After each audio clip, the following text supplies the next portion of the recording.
بسم الله الرحمن الرحيم.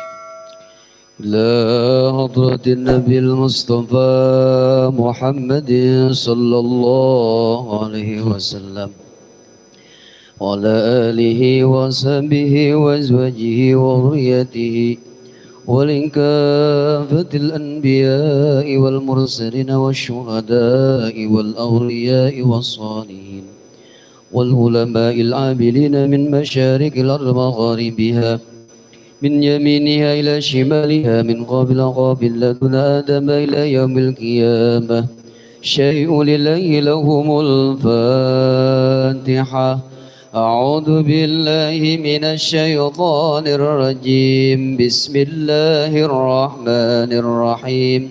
الحمد لله رب العالمين الرحمن الرحيم مالك يوم الدين إياك نعبد وإياك نستعين اهدنا الصراط المستقيم صراط الذين أنعمت عليهم غير المغضوب عليهم ولا الضالين آمين.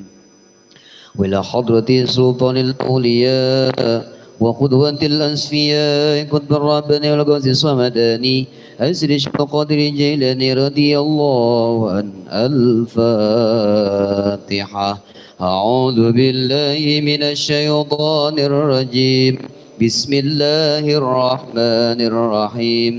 الحمد لله رب العالمين الرحمن الرحيم مالك يوم الدين إياك نعبد وإياك نستعين اهدنا الصراط المستقيم صراط الذين أنعمت عليهم غير المغضوب عليهم ولا الضالين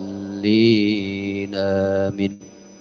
إن الله وملائكته يصلون على النبي يا أيها الذين آمنوا صلوا عليه وسلموا تسليما. اللهم صل على اللهم صل وسلم على سيدنا ومولانا محمد سيدنا ومولانا محمد. كنتم رباني والعارفين صمداني كنتم رباني والعارفين صمداني سيد محي الدين عبد القادر جيلاني سيد الشيخ محي الدين عبد القادر جيلاني. بسم الله الرحمن الرحيم. الحمد لله رب العالمين والعاقبة للمتقين ولا عدوان إلا على الظالمين والصلاة والسلام على سيدنا محمد وعلى آله وصحبه أجمعين. ما بعد. Dengan asma Allah yang maha pengasih, maha penyayang, puja-puji bagi Allah pembina semesta alam. Salawat serta salam semoga dilimpahkan kepada junjungan kita Nabi Muhammad sallallahu alaihi wasallam beserta keluarganya, sahabat serta aulia Allah dan para pengikut beliau dari dahulu sampai sekarang dan pada masa yang akan datang. Maka ini sekelumit manaqib Sultan Aulia Asy Abdul Qadir Jailani, semoga dengan diperingati dan dibacakan manaqib ini, yakni riwayat serta sejarah perjuangan Syekh Abdul Qadir Jailani, senantiasa Allah Subhanahu wa taala melimpahkan karunia kepada kita sekalian. terutama kepada sahibul hajat keselamatan dan keberkahan. Semoga dimudahkan rezeki yang halal dan senantiasa kita dijauhkan dari malapetaka, mara bahaya, dan selalu dilimpahi keselamatan, kesejahteraan dalam keridhaan Allah Subhanahu wa taala. Semoga Allah menerima segala niat dan maksud kita. Semoga dimudahkan segala urusan kita, baik yang berhubungan dengan dunia dan akhirat. Bismillahirrahmanirrahim. Manqabah ke-15. Nama Syaikhul Qadir seperti Ismul A'zam. Di dalam kitab Haqaiqul Haqaiq diriwayatkan ada seorang perempuan datang menghadap Syaikhul Qadir mengadukan hal anaknya. Saya hanya mempunyai seorang anak, kini ia hilang tenggelam ke dasar laut. Saya percaya dengan penuh keyakinan bahwa Syekh bisa mengembalikan lagi anak saya dan menghidupkan kembali. Hidup seperti sedia kala. Untuk hal ini saya memohon pertolongannya. Mendengar keluhan serta permohonan perempuan itu, Syekh berkata, sekarang juga kamu pulang dan anakmu sekarang sudah berada di rumahmu. Perempuan itu pulang dengan tergesa-gesa. Setibanya di rumah anaknya tidak ada. Sementara itu segera ia menghadap lagi kepada Syekh sambil menangis, melapor bahwa anaknya itu tidak ada di rumahnya. Syekh berkata, sekarang anakmu sudah berada di rumahmu, sebaiknya kamu sekarang pulang. Perasaan rindu pada anaknya menggebu-gebu, namun setibanya di rumah anaknya belum juga ada.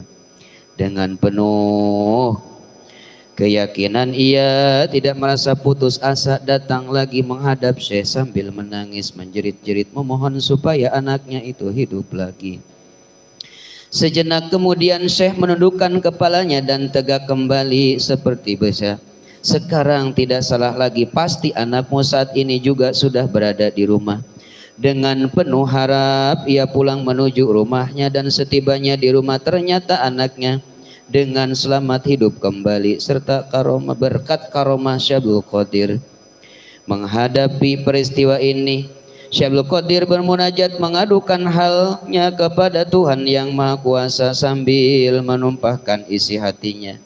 Sesungguhnya saya merasa malu ya Allah oleh seorang perempuan yang sampai 3 kali ia mengadukan hal anaknya. Apa latar belakangnya dan apa pula hikmah dari segala rahasia keterlambatan itu?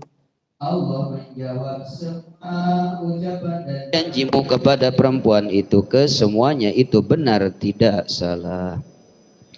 Dan untuk diketahui, pada waktu pertama kali kamu mengadukan pada perempuan itu, mengatakan pada perempuan itu bahwa anaknya sudah berada di rumah, waktu itu malaikat baru mengumpulkan tulang belulangnya yang berserakan.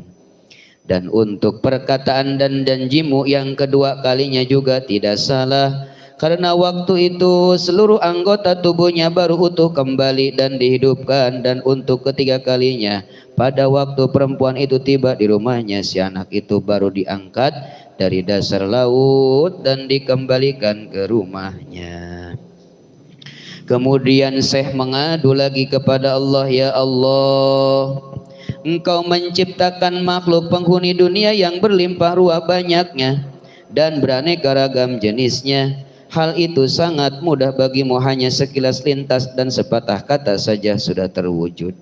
Demikian pula halnya pada waktu mengumpulkan makhlukmu di padang mahsyar, hanya dalam tempo singkat sudah terkumpul, dibandingkan dengan hanya seorang anak yang saya memohonkan sampai ia terlambat dan cukup makan waktu yang lama. Apa pula hikmahnya ya Allah? Ketika itu Allah bersabda, wahai Abdul Qadir, kamu jangan merasa sakit hati. Sekarang kamu silakan minta, pasti ku beri.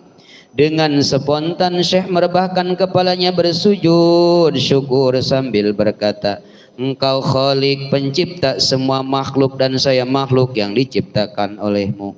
Semuanya juga pemberianmu. Rasa syukur yang tiada terhingga saya ucapkan atas segala anugerahmu yang ku terima. Lalu Allah memberi hadiah kehormatan kepada Syekh dan bersabda, barang siapa melihatmu pada hari Jumat ia akan kujadikan wali, dan kalau kamu melihat tanah tentu akan menjadi emas. Syekh berkata lagi, ya Allah, semua anugerah pemberimu itu rasanya kurang begitu bermanfaat bagiku. Saya memohon karuniamu yang lebih bermanfaat dan lebih mulia setelah saya meninggal dunia. Allah bersabda, namamu dibuat seperti namaku, pada imbalan pahalanya barang siapa yang menyebut namamu pahalanya sama dengan orang yang menyebut namaku. Al-Fatihah.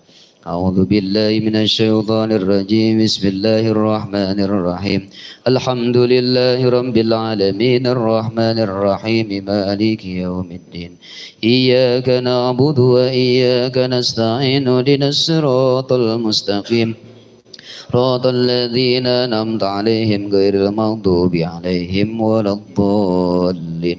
اللهم صل وسلم على سيدنا وحبيبنا ومولانا محمد وعلى آله وصحبه أجمعين آمين. اللهم بأسمائك الحسنى وبأسماء نبيك المصطفى وبأسماء وليك عبد القادر المجتبى طهر قلوبنا من كل وصف يباعدنا عن مشاهدتك ومحبتك وأمتنا على السنة والجماعة وشرح بها صدورنا ويسر بها أمورنا وفرج بها همومنا واكشف بها غمومنا واغفر بها ذنوبنا واقض بها ديوننا واسل بها أهوالنا وبلغ بها آمالنا وتقبل بها توباتنا واغسل بها حوباتنا وانصر بها حجتنا واجعلنا بها من المتبعين لشريعة نبيك المتصفين بمبادئ المهتدين بهديه وسيرته وتوفنا بلا سنته ولا تحرمنا فضل شفاعته واحشرنا في زمرته واتبع المحجلين وسبيكنا وسبيل اليمين يا ارحم الراحمين والحمد لله رب العالمين. الفاتحة. أعوذ بالله من الشيطان الرجيم. بسم الله الرحمن الرحيم. الحمد لله رب العالمين الرحمن الرحيم مالك يوم الدين. نعبد وإياك نستعين اهدنا الصراط المستقيم صراط الذين أنعمت عليهم غير المغضوب عليهم ولا الضالين.